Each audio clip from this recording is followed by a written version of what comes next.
Well, now I'm gonna switch things around to my truck. Again, it's been sitting for several months. Let's see how much luck I have on this.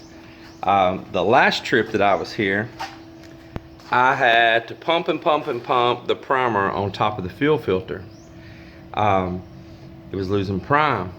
Well, it turns out the drain, little petcock down at the bottom was kind of like it was stripped. It was cheap plastic, and even when you got it carefully tightened up, it still drip, drip, drip. Of course, over time, drips add up, and it has siphoned back the fuel system. Well, Jojo at Joe's Off-Road and Garage, he put me out brand new filter setup on it. Whole new filter, whole new pump, everything. So let's see if it held up, or if I need to prime it this time. Let's see if the battery stayed up. Let's give it a check. This is just the way it was when I left it 3 months ago. So first thing I'm doing is getting these batteries hooked up here. I'm gonna have to go get a wrench and something to tap that down there with. This one actually has dual batteries on it. Not all of these little 4-cylinder diesels came with dual batteries, but this particular truck did. Let me get a wrench and we'll tighten those up.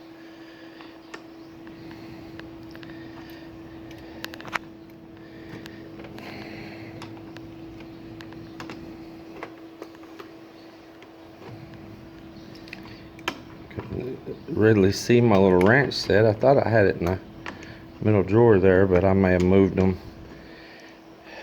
Who knows?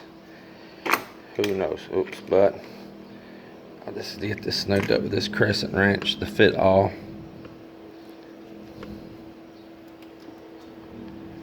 Alright. I didn't want y'all to see me beat the crap out of that and knock it down on there. We'll say I did it the right way.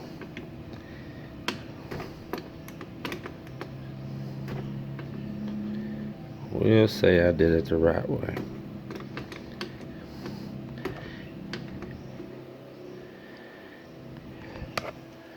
All right.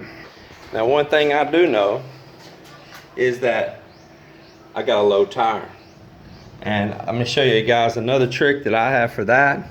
So when I'm abroad and if a tire goes flat on one of my vehicles, let me show you what I do for that. See those little stands? Yeah, I measured underneath this vehicle, and those stands are made just for the axle height underneath there. I have them underneath there on all 4 wheels, so if I have a tire leak down, don't damage my sidewall, get my tire out around.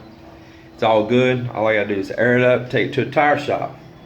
When you got these big fat tires, a lot of times when they're sitting, they lose pressure anyway. Things happen. All right, well, I'm gonna get in here and see if this thing's gonna crank up. Let's see what it does. Look at that. Look at that, fired right up.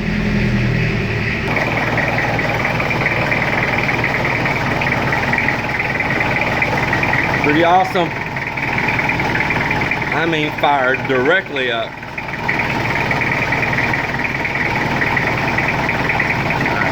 It's awesome.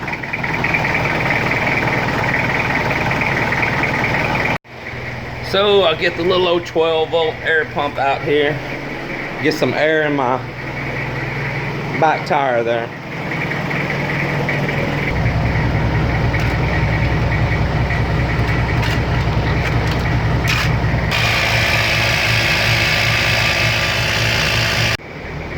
Now you gotta love that, right?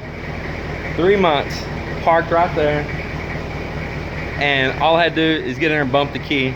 I mean, check that out. No even cranking it over, no or nothing. Just booyah, booyah, boy. Ready to get the show on the road. Man, life is good, life is good, life is good. I love these little diesels. I love these little diesels, boy. If the US ever would have had this, I don't get it why we had just those gas models. Let me tell you something. Man, I'm getting like 28 and 30 miles to the gallon on this thing. Now, I ain't driving at no 70, 80 mile an hour down the highway. But I am you know, hanging around 50, 55. I do sometimes hit 60, but a lot of times I'm driving like between maybe 45 and 55. I think that makes a huge difference. But they want to say, oh, well, it wasn't allowed in the US because emission standards. Folks, this came from Japan. They have way more strict emission standards than the United States does. Way more strict. So don't give me this baloney that it's for emissions. Come on, come on, come on. You know, petroleum companies and the big three are rolling deep. Yeah.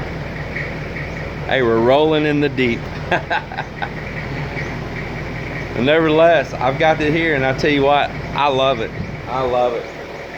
Is it gonna like yank a house down? No, it is not your big old Cummins. It is not your big old Power Stroke, but it's not a slouch. And you can roll up in this big SUV. It's really a truck, you know. This ain't no little old, small, no frame SUV. This thing's tough. I mean, you can just about go and do anything you want with it. I love it. I love it, love it. And it's a collectible, man. This HILUX Surface, there will never be no more HILUX Surfs like this. This is a Gen 2. Never be no more of them. So it's just like the older Land Cruisers and all. They just get worth more money. This value is going up. Isn't that crazy? But guys, I'm happy again. What y'all think about that?